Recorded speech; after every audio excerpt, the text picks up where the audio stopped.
कि जब तक चिराग उसे लेने नहीं आ जाता वो वापस अंदर नहीं जाएगी। अब जैसे रूही जिद पर अड़ी थी वैसे ही इस बार चिराग भी अपनी जिद पर अड़ गया था। ठीक है, अगर उसे भागने का इतना ही शौक है तो भागे फिर।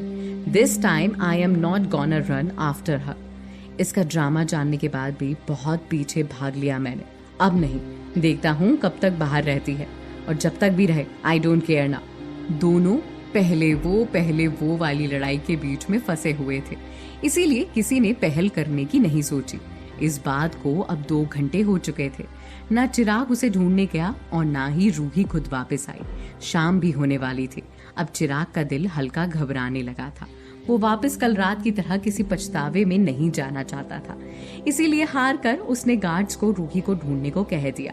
एक गार्ड भी मन में यही सोचने लगा, वैसे तो चिराग सर रूही मैडम का हाथ एक पल के लिए भी नहीं छोड़ते हैं, और आज वो गायब है तो सर ने 2 घंटे का इंतजार क्यों किया?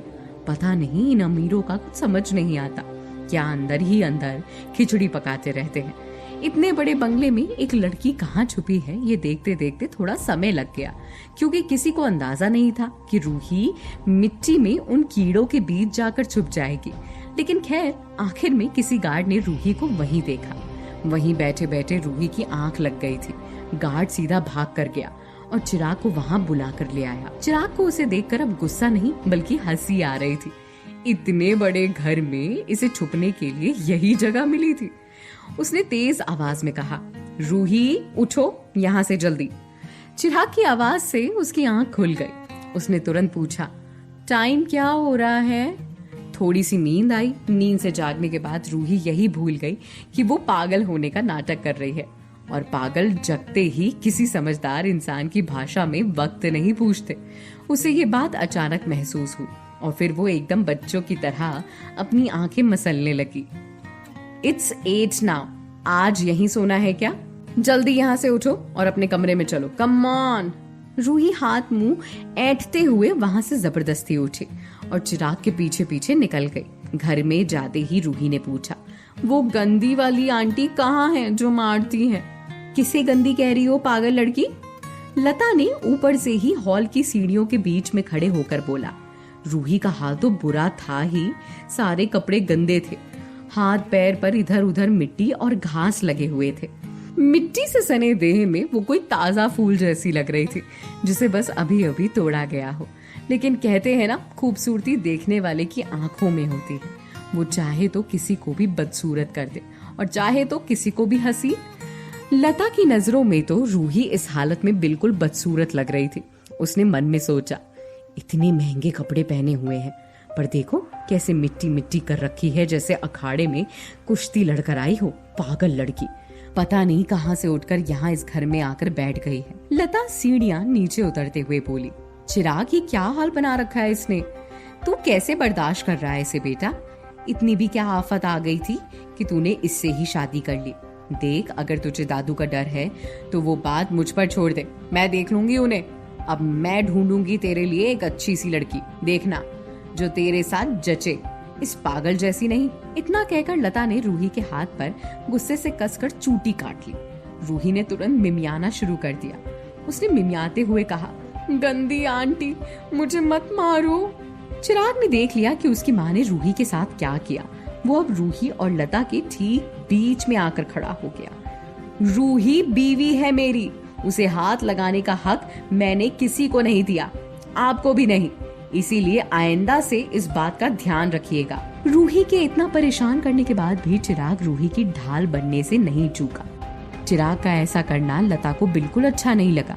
आखिर कौन सी सास ये बर्दाश्त करेगी कि जब वो अपनी बहू पर बिना मतलब बरस रही हो तो उसका बेटा छाता बन जाए और अपनी बीवी पर होती उस जहरीली बारिश को रोक दे।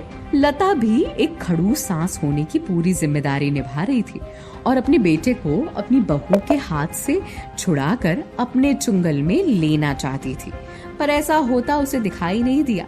तो रुआसी आंखों से बोली, अच्छा तो आज ये नौबत आ गई है चिराग कि तू इस पागल के लिए अपनी माँ के सामने तनकर खड़ा हो गया। वाह, यही दिन रह गया था देखने का। एक बात बता, तेरी नजरों में मेरी कोई इज्जत है भी? माँ होने का मान भी रखता है अब तू कि नहीं? बहू है मेरी ये, अगर इसे कुछ सिखाने के लिए 2 बात बोल भी दिया तो इतना बड़ा क्या पाप हो गया जो तू मुझ पर ऐसे चढ़ रहा है। इतना भी मत बंद अपनी बीवी के पल्लू से। बस कीजिए आप दोनों। पीछे से मोनिका की आवाज आई। उसने आज भी नीचे जीन्स और ऊपर पतली डोरी वाली एक सेक्सी सी टॉप पहन रखी थी और बालों को एक साइड कर रखा था। वो दोनों के पास खड़े होकर बोली, क्या हो गया है आप दोनों को? जब देखो एक दूसरे से बहस करने को रेडी रहते हो। Stop it please. मोनिका के कहते ही दोनों तुरंत चुप हो गए। अब ये बात रूही को बड़ी अजीब लगी। अच्छा, तो मतलब इसकी बातें भी सुनता है ये? हाँ, सुनेगा ही, आखिर पहला प्यार जो है इसका। मुझे तो बस सुनाता ही है। मोनिका के आते ही चिराग ने रूही को कहा, रूही जाओ तो अपने कमरे में जाओ। रूही ने साफ मना कर दिया और वहीं धम से सोफे पर बैठ गई। चिराग ने अपनी ज्यादा एनर्जी वेस्ट किए बिना नीलोफर को कहा, इसे कमरे में ले जाओ।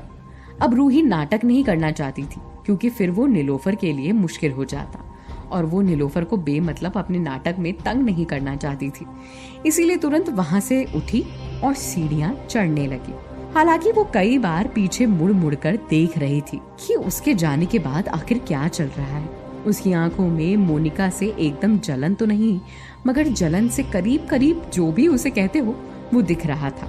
रूही के कमरे में अंदर जाते ही चिराग ने कड़क अंदाज में लता से पूछा, अब मुझे साफ साफ बताइए, आप चाहती क्या है? चाहती क्या है? क्या मतलब है चिराग? मैं तेरी माँ हूँ, तेरा भला चाहती हूँ, और क्या चाहती हूँ? मेरा लंबा चौड़ा जवान बेटा जो ना जाने इस पागल के चुंगल में क्यों पड़ा है, वो उससे छूट जाए, और क्या चाहती हूँ? देख चिराग, इसके साथ तू जिंदगी कैसे काटेगा? मेरी बात मान, इसे छोड़ दे। अच्छा, और छोड़कर क्या करूं फिर? चिराग ने टपाक से पूछा। छोड़कर मोनिका से शादी कर ले? हाँ। आप क्या सच में पागल हो गई हैं? शादीशुदा है वो, पति है उसका, और मैं उससे शादी कर लूं? नो वे।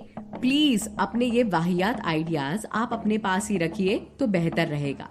लता ने चिराग का हाथ पकड़ा और समझाते हुए कहा, शादीशुदा है मैं मानती हूँ, लेकिन अपने पति के साथ किसी रिश्ते में नहीं है, कुछ नहीं है इनके बीच। चिराग ध्यान से उसकी बातें सुनने लगा। लता ने आगे कहा, मैं सच कह रही हूँ बेटा, कुछ नहीं है इनके बीच। उसने छुआ तक नहीं है मोनिका को, ऐसा है वो।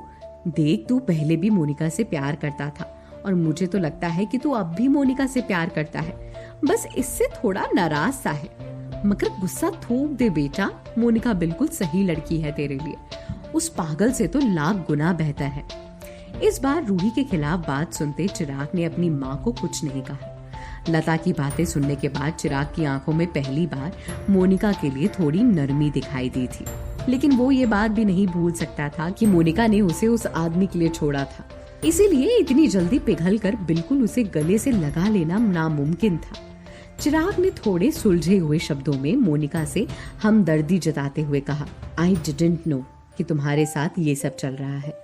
मुझे तो लगा कि तुमने अपनी मर्जी से शादी की है तो सब ठीक ही होगा, यू वुड बी हैप्पी।